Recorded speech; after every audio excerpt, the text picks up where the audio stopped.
मुख्यमंत्री की अध्यक्षता में आयोजित हुई उत्तराखंड चारधाम देवस्थानम बोर्ड की बैठक में प्रबंधन बोर्ड के संचालन के संबंध में लिए गए कई निर्णय, देवस्थानम बोर्ड के लोगों प्रति चिन्ह पर भी हुई चर्चा।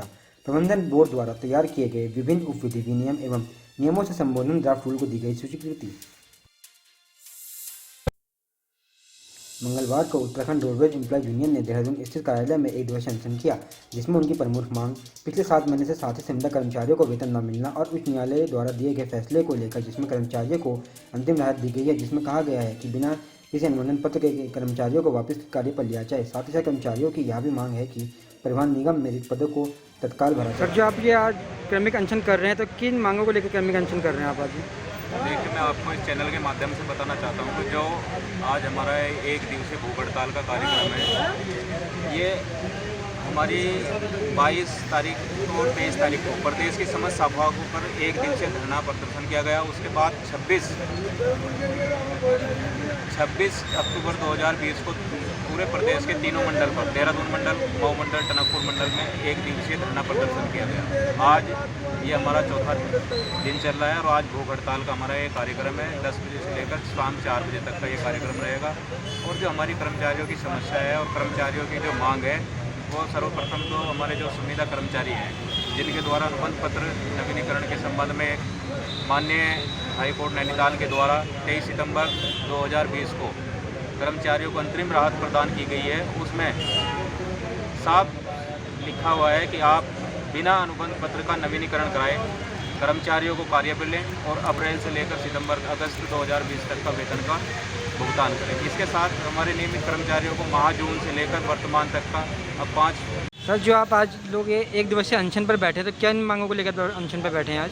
हमारी मांगे सर्वप्रथम नंबर 1 पे है संविदा कर्मचारियों का वेतन और इन पर कार्यों में लिया जाए।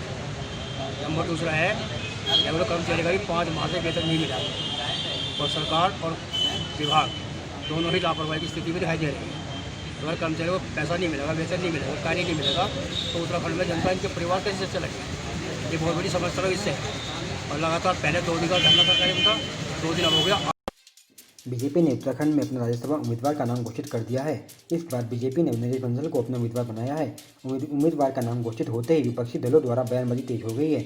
वहीं यूकेडी नेता श्री प्रशांत सेमवाल ने भी इस पर तंज कसते हुए कहा कि अब बीजेपी के अंदर से सवाल उठने लगे हैं। जिन लोगों ने बीजेपी में आस्था दिखाते हुए कांग्रेस पार्टी छोड़ी थी, जिसके तहत विजय भोगना जी राज्यसभा सीट के प्रबल दावेदार थे, उन्होंने ये भी कहा कि बीजेपी में जो भी व्यक्ति बाहरी पार्टियों से आए हैं, उन्हें अब स्लो पॉइजन के तहत खत्म किया जा रहा है। सेमवाल जी, कल बीजेपी ने अपने राज्यसभा सांसद का नाम घोषित कर दिया है और सोशल मीडिया के माध्यम से बहुत तंज कैसे जा रहे हैं कि जिस व्यक्ति ने आज तक कोई सभा नहीं की है, उसे लोग राज्यसभा भेज रहे हैं। तो इस बारे में आपकी क्या राय है? ये तो सीधी सी बात है और ये सवाल बाहर से नहीं बल्कि भाजपा के अंदर से ही उठ रहे हैं। एक और तो भाजपा में जो लोग शामिल हुए थे भाजपा के प्रति अपनी आस्था जताने के बाद तख्ता पलट के टाइम पे, उसमें विजय बहुगुणा जी की दावेदारी ज़्यादा बनती थी। लेकिन बीजेपी बड़ी सोची समझी चाल के तहत जो भी भाजपा में कहीं से भी आया है, भाव में, अभाव में, प्रभाव में, उनको स्लो पॉइजन के द्वारा एक एक करके खत्म कर देंगे। पहले कांग्रेस के कई सारे लोगों को टिकट काट दिए। अभी जो लोग राज्यसभा के जो सबसे प्रबल दावेदार थे विजय बहुगुणा, उनको जो है टिकट से महरूम कर दिया गया। और काडर को लेकर के भी काफ़ी सारी नाराजगियां हैं कि आरएसएस से लेके बीजेपी से लेकर के जो लोग कर्मठ लोग हैं, जो 24 घंटे जनता के मुद्दों पे सक्रिय हैं, उनको न लेकर के कि कहीं वो लोग पॉलिटिक्स में इनसे आगे न बढ़ जाएं, इसलिए चुन करके ऐसे लोगों को आगे लाया जा रहा है जो काफ़ी निष्क्रिय हैं। और राज्यसभा टिकट का जो सीट का जो उम्मीदवार है, इसके जो चयन किया गया है, वो भी इससे भी इस बात का पता लगता है कि बीजेपी कहीं से भी अपने कर्मठ कार्यकर्ताओं को जो सड़क पर सक्रिय हैं, उनको स्थान नहीं देना चाहती। देहरादून जिले के हरपुर नगरपालिका क्षेत्र में हो रहे विकास कार्यों को लेकर अक्सर समाचार पत्रों में भ्रष्टाचार की शिकायतें आती रहती हैं। इसी उद्देश्य हेतु कल पचपदून आम आदमी पार्टी के विकास नगर प्रभारी डिम्पल द्वारा आम आदमी पार्टी कार्यालय विकास नगर में पत्रकार वार्ता की गई। इस पत्रकार वार्ता में समस्त मीडिया कर्मियों से पूर्व बार एसोसिएशन के अध्यक्ष रजिया बेग ने कहा कि हरपुर नगरपालिका में विकास कार्य को लेकर भ्रष्टाचार के मामले सिद्ध हो चुके हैं, फिर भी सरकार इनको खाली नोटिस देकर खानापूर्ति करने में लगी है। आम आदमी पार्टी का कहना है कि शीघ्र नगरपालिका अध्यक्ष हरपुर को हटाया जाए, नहीं तो वह सड़कों पर उतरकर आंदोलन करने को बाध्य हो जाएंगे।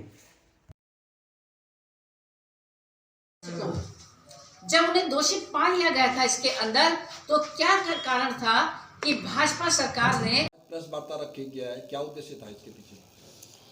प्रेस वार्ता में इसलिए रखी थी हमने कि नगर परिषद हर्बटपुर में अध्यक्ष महोदय द्वारा एक यहाँ कुछ काम के लिए उन्होंने जो बातचीत हुई थी, तो उन लोगों ने इसमें एक घोटाला किया था और उस घोटाले की शिकायत एक आपके यहाँ पार्षद होते हैं, तो सभासद ने उठाई थी और उन्होंने गढ़वाल मंडल आयुक्त पौड़ी गढ़वाल को शिकायत पत्र दिया था। वो जांच आ चुकी है। वो जांच 25 नवंबर 2019 को आ चुकी है, सदन पे रखी जा चुकी है। उस जांच पे अध्यक्ष महोदय को दोषी पाया गया और उस जांच की जो दोषी पाए गए थे और सभासद ने जो वो मुद्दा उठाया था, उसकी रिपोर्ट सदन पे भी रखी जा चुकी है, लेकिन आज तक उनके खिलाफ कोई कार्रवाई नहीं हुई है। इसका मतलब ये हो रहा है कि 1 साल पहले की जांच रिपोर्ट आने के बाद भी कोई कार्रवाई ना किया जाना, मुझे ऐसा लगता है, मुझे लगता ही नहीं है, ये साबित भी हो चुका है कि कांग्रेस और भाजपा दोनों मिलके भ्रष्टाचार की गंगा उत्तराखंड के अंदर बहा रही है। आम आदमी पार्टी का क्या स्टेप रहेगा आगे? आम आदमी पार्टी अगर इस मुद्दे पे तो हम काम कर ही रहे हैं, जब तक उनका टर्मिनेशन नहीं होता इस जांच रिपोर्ट के आधार पर, हम तब तक इसमें एजिटेशन करते रहेंगे और अगर सरकार नहीं मानती, इनको नहीं हटाती इनके पद से, तो हम लोग सड़कों पे आएंगे और सड़कों पे आके लोगों को बताएंगे कि नगर परिषद के अंदर किस किस तरीके के घोटाले चल रहे हैं। रुड़की में एक बार फिर तेज रफ्तार गाड़ी कह बनकर टूटी है। प्राप्त जानकारी के अनुसार उत्तराखंड परिवहन निगम की एक बस से टकराकर एक 7 वर्षीय मासूम की जान चली गई है। रुड़की क्षेत्र से सटे ग्राम रामपुर में एक 13 वर्षीय बालक अपने पिता का खाना लेकर अपने छोटे भाई के साथ साइकिल पर सवार होकर जा रहा था। वहीं तेज रफ्तार परिवहन निगम की बस ने साइकिल सवार को टक्कर मार दी, जिससे 7 वर्षीय मासूम अरमान की मृत्यु हो गई और उसका भाई गंभीर रूप से घायल हो गया। बस ड्राइवर बस समेत मौके से भागने में कामयाब रहा।